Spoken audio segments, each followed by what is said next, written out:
oyo si munnaddiini era njagala okubaza Archbishop wa Kampala omupya Dr. Paul Semwogerere webale nnyo obubaka obwo sisobola kuvaagulu nga sebazizza jjajjaffe ow'Obuyisiraamu Nakibinge Kasimu Nakibinge jjajja webale nnyo obubaka watuwadde era naawe n'okisimbako essira nti obutwa bulina okunoonyerezebwako mu ggwanga kuba buyitiridde bino batadde baminisita ng'ono simanyi sibadde simuulirangako sinatandika vidiyo kansoke mbanoonyeze wano ono minisita simanyi bamuyita ono omwami bamuyita Godfrey Kabyanga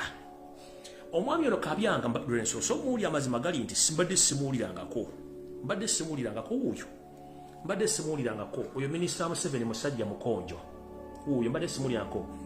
mukulu mw'obyangiranga enkoko enoonya ew'okubiika amagi amasumba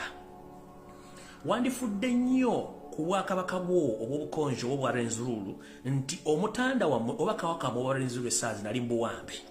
era nga ne yaweebwa obutwaveewo era nkimanyi mmwe ku bantu Museveni be yalonda okutandika okusiiga abantu akabonero akakyamu kubalaga nti buli kimu kiri bulungi bwakabaka Rwenzururu so nga ate kikyamu mukulu Godfrey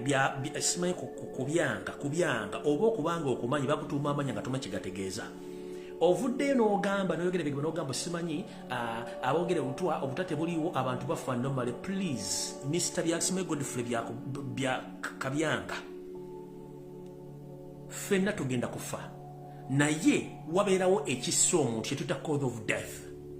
ye question gyetubuuza okufa kw'abantu abanene mu ggwanga abaliko ebibuuzo ababuuza gavumenti ebibuuzo neetabawa ansa ne baddizamu okufa kyetubuuza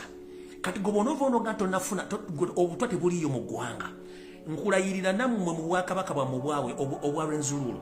kabaka wammwe essaawa zino ali mbuwambe obutambi bwonna bwafumye nti yayogeddeko eri abantu bwonna obutambi bukadde tubumanyi bulungi state yatandise obuzanya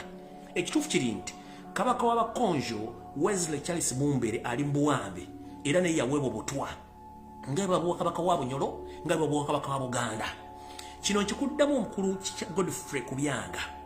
bw'obanga oyogera mu public making sure nti ebigambo byoyogera bivudde mu mutwe gwo ate ng'omaze okunywa caayi bulungi nnyo ng'otegeera bulungi nnyo ebintu by'okubuzaabuza abantu mubiveeko kubanga ensi awe mwogerera yavaawo kati show omukyala yadde message ya Dr. Paul Semwogerere bwe yafulumye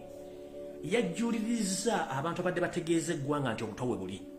Yoseri kyeyakoze kwe kuteekawo diversions ennyingi okukyusa abantu obwongo njagala bagamba omukyala Catherine Kusaasira temuwa makulu muleke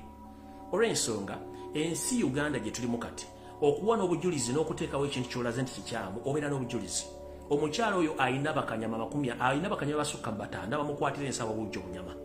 wano bulijjo akwata vidiyo nga bamuwadde ensimbi n'akola bingi nnyo ayagala tugamba nti DPC bwe yazze okuggalawo show ye tewabaddewo vidiyo eraga kivulungi kyabadde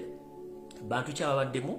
obutebe babumenye batya DPC yanyi ne ka vidiyo mukwata okulaga DPC nti yaganye omukolo gwe ate kino kikamba buulire teri mu Uganda asobola kuyimiriza kivulu kya Catherine Kusaasira ate nga DPC it is impossible tekisoboka so eyo diversion kubanga tewali bujulizi bulaga nti bayimiriza ekivulu kye tewali gye kyabadde kiraze tewali wadde ka vidiyo akalaga nti DPC yasinkanye Catherine Kusaasira ku mukolo n'aguyimiriza eyo diversion super mugiveeko